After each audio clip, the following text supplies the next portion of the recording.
केवळ विदर्भ मराठवाड्यातच दुष्काळाचे चटके बसतात असं नाही, कोकणात देखील धरणांनी तळ गाठलाय।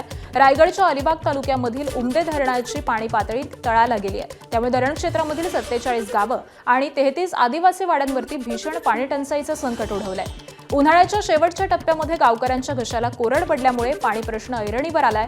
त्यामुळे महिन्याला 4 ते 5 हजार रुपये खर्च करून पाणी विकत घेण्याची वेळ इथल्या ग्रामस्थांवर आली आहे। धरणाच्या तळातील साचलेला गाळ उपसा करण्यासाठी उमटे धरण संघर्ष समितीकडून सातत्यानं पाठपुरावा करण्यात आला, मात्र अद्यापही गाळ उपसा न झाल्यामुळे धरणातील पाणी साठ्यामध्ये मोठी कमतरता भासू लागली आहे। तापमान प्रचंड वाढलेलं असून उन्हाचे चटके असह्य होत आहेत। धरणांमधील पाणी पातळीमध्ये देखील कमी झाल्यामुळे ग्रामीण भागासह शहरामध्ये देखील तीव्र पाणी टंचाई भेडसावते।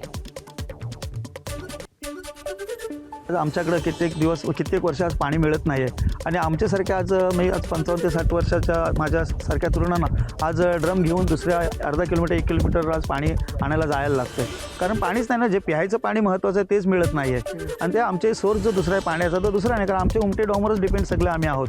कारण जे विहिरी आहेत प्रशासनाने बांधलेले आहेत त्यात पाणीच नाही आहे, कारण पाण्याची पातळी खाली गेलं। आता जर माझं म्हणणंच आहे की जर शासनाकडून एवढा जर पैसा येतो आहे तर त्या पैशाचं नियोजन झालं पाहिजे ना। जर धरणासाठी पैसा आला तर धरणासाठी योग्य नियोजन झालं पाहिजे। सकाळी 5 वाजता हंड घेऊन निघाले आमची माय माऊली, तिचा नंबर 11 वाजता येतो आणि 11 वाजता येऊन तिला 2 हंडच पाणी मिळतंय। आताची आपण जिल्हा परिषदेची निवडणूक बघितली, कित्येक कोटी रुपये उडवले असतील आणि जिल्हा परिषदेचे ज्यावेळी निकाल लागले प्रत्येकाच्या मतदारसंघात संपूर्ण जिल्ह्यात, त्यावेळी बॅनर काय होते, भले भले गार केले गंमत म्हणून।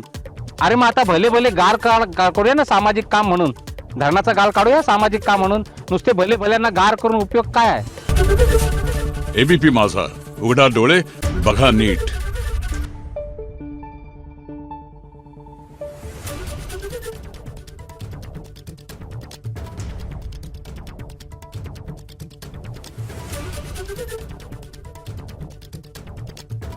Thank you.